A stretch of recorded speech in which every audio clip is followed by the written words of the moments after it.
Donc avant de les écouter, on ne va, pas se priver de ta chronique Ticket to Teach, d'autant plus qu'aujourd'hui elle parle d'un sujet, particulièrement plaisant et qui peut parler à tous, qui va même au-delà de la ludopédagogie, puisque tu vas nous parler de la façon dont le cinéma met en scène les films, dans une chronique, les met en scène les jeux et les joueurs, pardon, dans une chronique qui s'intitule, «Du plateau à l'écran, une nouvelle lecture du jeu». Tout à fait. En fait, des fois, je vais au cinéma en famille ou seul et je me suis. En fait, il faut qu'il se décale, Nicolas. Voilà. Et donc, je disais, j'étais au cinéma et puis j'étais voir un très bon film. Et donc, je parlais, Le Joueur de Go. Et quelque part, ça m'a nourri cette réflexion. Et donc, on est un petit peu sur un pas de côté par rapport aux questions effectivement ludopédagogiques. Et on va ici aller sur un sujet qui est plus dans le champ de la culture ludique et de la culture ludique élargie, c'est-à-dire le jeu en tant qu'objet culturel et sa place dans la société. Alors, effectivement, il arrive parfois qu'un film réveille en nous l'envie de jouer. Ou l'inverse, qu'une partie particulièrement marquante nous revienne en mémoire devant une scène de cinéma. C'est l'étrange alchimie qui opère quand le jeu quitte la table pour s'inviter sur les écrans. Ces dernières années, nous avons eu plusieurs œuvres qui ont remis le jeu de société au centre de l'image. Et je pense ici en particulier à The Queen's Gambit, en français le jeu de la dame, qui est assez mal nommé, je me permets, et qui a donné une visibilité inédite aux échecs. Donc plus récemment à ce très très beau film qui s'appelle Le Joueur de Go de Tian Zhangzhuang, où le jeu de Go, devient un langage, un combat silencieux, une métaphore politique et même intime. Mais que se passe-t-il quand on filme un jeu? Est-ce encore du jeu ou déjà autre chose? Peut-on transmettre l'émotion ludique, la tension stratégique, l'incertitude, tout ça à travers une œuvre qui est linéaire?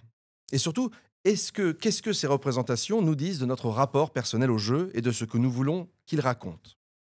Le passage du plateau à l'écran n'est pas anodin. Le jeu, par nature interactif, devient ici un objet contemplé. Plusieurs approches s'en dégagent. D'abord, il y a les œuvres centrées sur un jeu réel, souvent compétitif, avec un fort enjeu dramatique. The Queen's Gambit a captivé un large public grâce à une mise en scène élégante. Ici, donc des parties d'échecs qui sont rendues lisibles, qui sont rendues haletantes par le montage, par la musique et surtout aussi par l'intériorité de ce personnage complexe, cette héroïne complexe. D'autres œuvres s'inspirent plus librement des jeux de société. Clou, donc d'après Cluedo, des fois sur des jeux, des jeux mythologiques, Jumanji, ou encore plus récemment Dungeons and Dragons Honor of the Thieves, Among Thieves, où le jeu devient prétexte à une aventure fictionnelle. Il y a également, je ne sais plus comment on dit, toi tu dois savoir le titre de Donjons and Dragons, L'honneur des voleurs. Oh ben, magnifique. Et de temps en temps, les traducteurs ne se trompent pas. Enfin, donc, je disais, certains films ou séries mettent en scène le jeu comme métaphore du monde. The Game de David Fincher, Squid Game sont voilà, des jeux où Ready or Not, ici, les mécaniques ludiques deviennent des dispositifs sociaux ou politiques. Donc, Ready or Not, c'est un film assez dur, hein. C'est une jeune mariée qui arrive et sa famille qui est très joueuse, sa belle famille qui est très joueuse, lui offre de participer à un jeu et donc c'est plutôt un film d'horreur, hein. Et bon, j'ai tout spoilé, mince. Mais voilà, mais quelque part, on a ce principe de l'acceptation dans un nouveau contexte familial et à l'intérieur desquels on n'a pas nécessairement les codes, j'imagine. Donc le jeu ici n'est plus qu'un divertissement, mais le révélateur de tensions et de choix moraux. Dans Homo Ludens, Johan Huizinga soulignait que le jeu est une action libre, exécutée comme si et ressentie, pardon, exécutée comme si et ressentie comme étant en dehors de la vie courante. Donc, on a cette superposition de deux, et quelque part, dimensions. Or, l'adaptation à l'écran abolit cette liberté fondamentale. Le spectateur ne joue pas, il regarde. Et ce basculement pose une tension. Comment représenter une activité qui est fondée sur l'incertitude, l'instantanéité et surtout l'interaction entre les joueurs ou entre le joueur et le plateau ou la machine? Le cinéma tente d'y répondre en dramatisant les enjeux, en stylisant les gestes, en internalisant la pensée des joueurs. Dans Le Joueur de Go, on a tout un cérémonial de la pose de la pièce, des pièces blanches et noires qui sont posées avec une intensité justement très dramatique. Mais le risque est double. Soit on fige le jeu en un rituel inaccessible, et donc là il y a les soucis d'abstraction, d'élitisme, soit on le simplifie à outrance pour le rendre spectaculaire.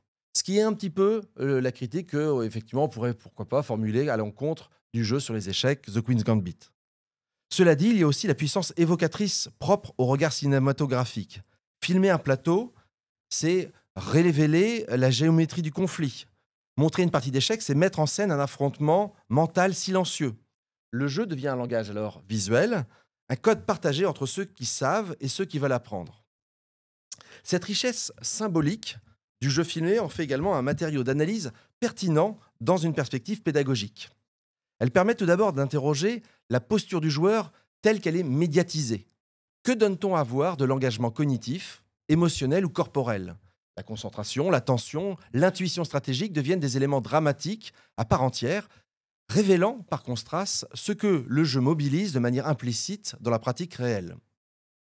La médiatisation du jeu ouvre également la voie à une analyse des choix de mise en scène.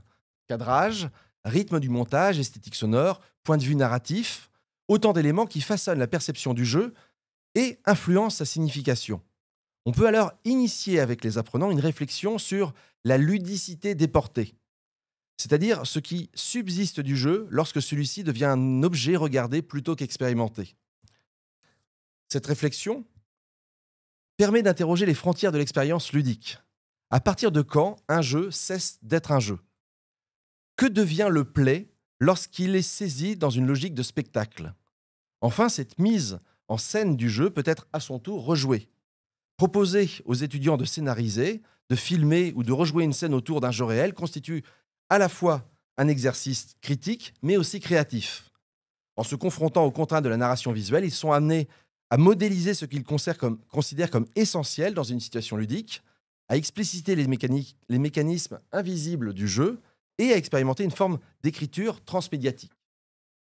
Il est d'ailleurs frappant de constater combien les jeux de société moderne, qu'ils soient Eurogame ou Ameritrash, sont largement absents de ces représentations. Rares sont en effet les œuvres qui mettent en scène une partie de Terraforming Mars, d'Agricola ou de Gloomhaven. Alors même qu'ils constituent peut-être aujourd'hui le socle de la culture ludique contemporaine. Cette invisibilité n'est pas neutre. Elle suggère que ces jeux, trop complexes, trop lents, trop systémiques, résistent au code narratif classique du cinéma. Leur richesse émergente, leur profondeur stratégique, leur dynamique collective sont difficiles à condenser dans une intrigue linéaire. C'est pour ça généralement qu'on choisit le Go, les échecs ou des party games pour porter à l'écran. Alors peut-être faudra-t-il inventer de nouvelles formes filmiques pour leur rendre justice, car à l'inverse, aujourd'hui, les jeux vidéo, eux, inondent depuis 2 décennies les écrans, que ce soit par des adaptations directes ou par des récits structurés selon leur code. Ce contraste met en lumière une différence médiatique profonde. Le jeu de société reste un rituel de table, un théâtre social. Alors pour conclure, parce qu'on a déjà notre premier groupe qui est ici, pour conclure, filmer un jeu, ce n'est pas simplement montrer, c'est le traduire dans un autre langage, celui de la série ou du cinéma. Et ce passage transforme l'expérience. L'incertitude du jeu devient tension dramatique, la stratégie devient narration, le silence devient regard. On ne joue plus, mais on comprend autrement. Peut-on encore apprendre d'un jeu qu'on ne joue pas ? Oui, si on apprend à le lire. Oui, si on s'en sert pour questionner les postures, les choix, les tensions qu'il incarne. Oui, enfin et surtout, si l'on accepte que l'expérience du jeu puisse être aussi esthétique, narrative et critique.